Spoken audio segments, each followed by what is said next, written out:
안녕하세요 여러분, 제니입니다. 가끔씩 댓글에 목소리 칭찬을 해주시는 분들이 계시더라고요. 정말 감사합니다. 제가 굳이 이 얘기를 왜 꺼내냐면요, 이 댓글은 저에게 의미가 굉장히 남달라요. 지금 들으시는 제 목소리가 여러분들께 어떻게 들릴지는 잘 모르겠어요. 그런데 저는 어렸을 때부터 또래 여자아이들보다 좀 낮고 허스키한 목소리를 가지고 있었어요. 그래서 저한테는 목소리가 좀 컴플렉스였거든요.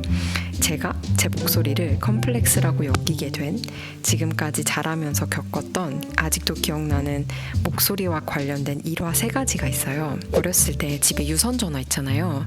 그걸로 전화가 와서 제가 여보세요? 이렇게 전화를 받고 엄마 친구분이셨어요. 그래서 엄마 지금 집에 안 계신데요? 뭐 이런 식으로 제가 얘기를 했나 봐요. 근데 나중에 이제 엄마 친구분이 엄마한테 혹시 집에 아들도 있었어? 이렇게 얘기를 하셨다는 거예요. 저는 외동딸이에요. 집에는 아들이 없어요. 그래서 이제 그때 당시에 엄마한테 그게 좀 약간 상처가 되셨나 봐요. 나중에 한참 제가 크고 나서 말씀을 해주시더라고요. 이런 일이 있었다고. 두 번째는 고등학교 때 있었던 일인데요. 저희 학교 음악 선생님이 좀 예민한 예술가의 이미지를 풍기시는 그런 분이셨어요. 솔직히 학생들한테 막 다정다감하고 따뜻한 그런 분은 아니셨거든요. 하루는 이제 음악 단체 합창 그런 연습을 하고 있었는데 선생님이 이렇게 인상을 쓰시더니 너 이렇게 2명을 짚으시는 거예요. 그러더니 너희 둘 목소리가 너무 거슬리니까 뒤에 나가서 벽 보고 서 있어 이러시는 거예요. 그래서 저는 처음에 장난인 줄 알았는데 진짜였어요. 그러니까 저랑 또 한 명 목소리가 엄청 걸걸한 친구 한 명 있었는데 저희 둘은 목소리가 안 어울린다고 합창을 하지 말라는 거예요. 지금 생각하면 선생님이 조금 너무하신 것 같아요. 굳이 사람들 앞에서 이렇게 2명을 찝어서 그렇게까지 했어야 했나? 라는 생각도 드는데, 아무튼 그때는 어렸고 그냥 친구랑 둘이 있으니까 뒤에 나가서 둘이 이렇게 눈빛을 주고받으면서 그냥 웃고 그랬던 기억이 있어요. 마지막은 제가 호주에서 대학원 가기 전에 3개월 동안 회계사 사무실에서 일을 한 적이 있었어요. 그때 처음 배웠던 업무가 전화 받는 거였거든요.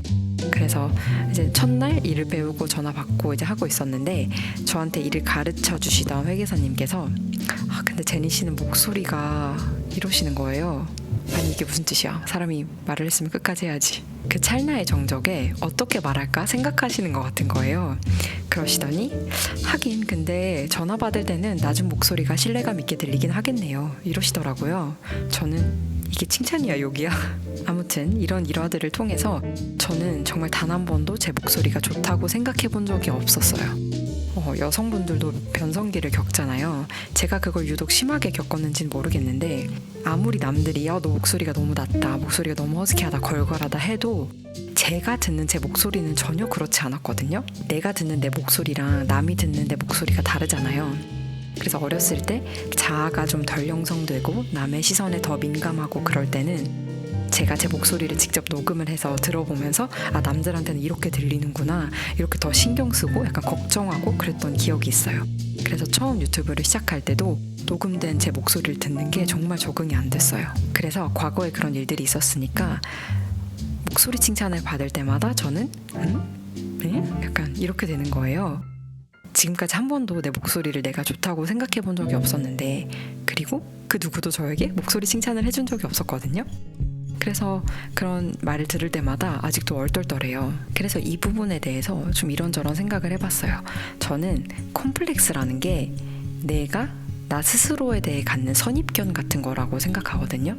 선입견의 사전적 정의가 어떤 대상에 대하여 이미 마음속에 가지고 있는 고정적인 관념이나 관점이에요. 이 부분은 타인에게 어떤 영향을 받아서 형성이 되는 부분도 있고, 또 자기의 개인적인 경험에 의해서 그게 반복되면서 굳어지는 경우도 있을 것 같아요. 예를 들어서 저는 제 목소리가 스스로는 굉장히 좋다고 생각했지만 주변에서 계속 부정적인 코멘트를 받다 보니까 저 스스로에 대한 선입견이 생긴 그런 경우예요. 만약에 어떤 사람이 나는 영어 공부를 할 거야 하고 조금 하다가 포기하고 몇 달 뒤에 다시 해봐야겠다 하고 조금 하다가 포기하고, 이런 경험이 반복돼서 나는 영어 공부를 못하는 사람이야 라고 생각한다면 그 생각이 굳어지는 경우도 나에 대한 선입견이 생길 수 있겠죠. 이렇게 다양한 이유와 여러 가지 사건에 의해서 다들 각자 나에 대한 나만의 선입견을 어느 정도 가지고 살아가는 것 같아요. 그런데 이 선입견이 이제 나를 괴롭힌다, 나에게 방해가 되기 시작한다, 이러면 문제가 되는 거죠.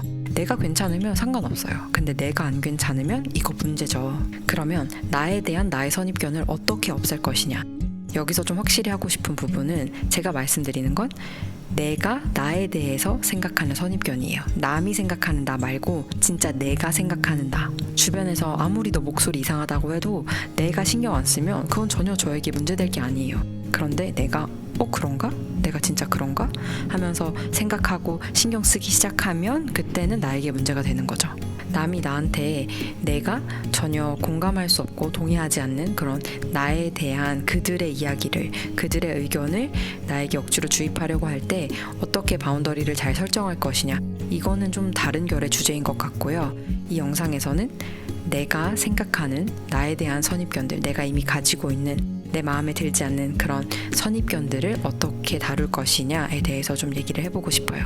습관 관련된 영상에서 우리가 나쁜 습관을 고치고 싶을 때 이 습관을 없애려고 하는 것보다 좋은 습관으로 대체하는 게 더 쉽다는 얘기를 했잖아요. 이 부분도 저는 비슷하다고 생각을 해요. 우리가 콤플렉스를 다룰 때도 이걸 없애는 것에만 집중을 하다 보면 계속 그것만 생각하게 되고 더 집착하게 되고 내 눈에는 결국 그것만 보이게 되면서 벗어나기가 더 힘들어지거든요. 그 컴플렉스, 내가 나에게 가진 선입견을 다른 건강한 마음으로 조금씩 대체를 하는 게 극복이라고 하긴 좀 거창한 것 같고 좀 더 내 마음이 편해지고 스트레스를 덜 받을 수 있는 그런 과정인 것 같아요. 이 과정에 도움을 받았던 제 경험에서 느꼈던 3가지를 여러분과 공유하고 싶어요. 첫 번째는 인정하는 게 중요하다는 걸 배웠어요. 우리가 가지고 있는 컴플렉스, 내가 나에게 가진 선입견, 우리가 이런 마음이 있는 걸 인정하고 받아들이는 거예요. 변화의 시작은 인정인 것 같아요. 내가 내 이슈를 인정하지 않으면 변할 수가 없어요. 예를 들어서 우리 몸에 큰 상처가 났어요. 이걸 발견하고 병원에 가서 치료를 받으면 금방 나을 거예요. 그런데 내가 이걸 무시하고 인정하지 않아요. 완벽한 나에게 이런 상처가 있을 리가 없어, 이러면서 치료하지 않아요. 돌보지 않아요. 그러면 변화하지 않아요. 그럼 언젠가는 자연스럽게 나을 수도 있겠죠. 하지만 우리가 병원 가서 치료를 받는 것보다 시간이 훨씬 더 오래 걸릴 수도 있고, 또 그 과정 중에 새로운 것에 감염이 될 수도 있고, 또 낫더라도 흉터가 크게 남을 수도 있고 평생 낫지 않을 수도 있고요. 내가 나의 어떤 부분을 변화시키고 싶으면 일단 현재 상태를 인정하고 받아들여야 돼요. 문제에 따라서 이 부분이 가장 고통스러울 수도 있다고 생각해요. 하지만 이 부분을 더 나아지기 위한 과정을 시작하는 것이라고 생각하시고 한번 직면해 보시고 부딪혀 보시고 또 문제의 종류에 따라서는 필요하다면 전문가의 도움을 받는 것도 좋은 방법이라고 생각합니다. 저도 목소리 문제는 아니지만 다른 이슈들로 꾸준히 상담을 받았던 기간도 있었고 지금도 제 마음이 어떤 특정한 사건이나 감정들을 잘 처리하고 있는지 소화하고 있는지 그런 것들이 궁금할 때는 상담사분께 다시 가서 얘기하고 그렇게 하고 있어요. 두 번째는 내가 내 힘으로 바꿀 수 없는 것들에 대해서 에너지를 쏟지 않는 거예요. 나를 이루는 것들 중에는 내 노력으로 얻은 것도 있고 내 선택과 내 의지와 상관없이 나에게 주어진 것들도 있잖아요. 예를 들어서 내가 가지고 태어난 내 목소리, 이건 나에게 주어진 거죠. 키, 인종 이런 것도 내 선택이 아니고 가정 환경이라든지 어릴 때 내 의지와 상관없이 나에게 일어났던 일들, 이런 것들도 내 힘으로 바꿀 수 있는 것들이 아니죠. 이런 것들에 대해서 내 신경과 에너지를 쏟지 않는 거예요. 왜요? 바꿀 수 없으니까요. 내 노력으로 어떻게 할 수 있는 일이 아니니까요. 나는 내가 내 노력으로 바꾸고 변화시킬 수 있는 것들에만 신경을 쓰면 돼요. 어린 시절에 엄청 큰 상처를 받은 사람한테 너 그 상처에 매어있지 말고 거기서 그러고 있지 말고 빨리 나와, 이렇게 말할 수는 없어요. 그 누구도 그 사람의 인생을 속까지 알 수는 없으니까요. 다만 저는 제 입장에서 만약 그게 내 일이라면 내가 받았던 상처나 나에게 일어났던 그런 일들에 대해서 내가 어떻게 바꿀 수 없다면, 내가 노력으로 어떻게 할 수 없다면 매어있지 않으려고 노력한다. 그 누구도 아닌 나 스스로를 위해서라고 말씀을 드리고 싶어요. 내 문제를 인정하고 내가 신경 쓰지 않을 부분을 가려냈다면 이제는 내가 신경 쓸 수 있고 또 신경 쓰고 싶은 부분을 찾아보세요. 예를 들어서 제가 남이 듣는 내 목소리에 대해서 신경을 쓰고 컴플렉스가 있어요. 하지만 내 목소리는 내가 어떻게 바꿀 수 없다는 걸 알아요. 그러면 그걸 어떻게든 바꿔보려고 노력하지 않아요.